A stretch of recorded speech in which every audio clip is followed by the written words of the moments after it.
చట్టపరంగా మరి ఒక మహిళ బహిరంగంగా అంత తొక్కిసలాట్లో జరిగింది కాబట్టి చట్టానికి లోబడే జరిగింది. చట్టం ఎవరి చుట్టం కాదు.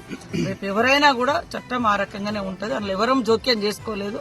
కాబట్టి ఆయన మీద మాకేం కక్ష లేదు. చట్టపరంగా మరి ఒక మహిళ బహిరంగంగా అంత తొక్కిసలాట్లో జరిగింది కాబట్టి చట్టానికి లోబడే జరిగింది. చట్టం ఎవరి చుట్టం కాదు.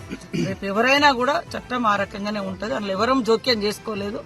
కాబట్టి ఆయన మీద మాకేం కక్ష లేదు. చట్టపరంగా మరి ఒక మహిళ బహిరంగంగా అంత తొక్కిసలాట్లో జరిగింది కాబట్టి చట్టానికి లోబడే జరిగింది. చట్టం ఎవరి చుట్టం కాదు.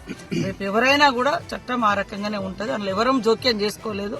కాబట్టి ఆయన మీద మాకేం కక్ష లేదు. చట్టపరంగా మరి ఒక మహిళ బహిరంగంగా అంత తొక్కిసలాట్లో జరిగింది కాబట్టి చట్టానికి లోబడే జరిగింది. చట్టం ఎవరి చుట్టం కాదు. రేపు ఎవరైనా కూడా చట్టం ఆ రకంగానే ఉంటది. అందులో ఎవరం జోక్యం చేసుకోలేదు. కాబట్టి ఆయన మీద మాకేం కక్ష లేదు.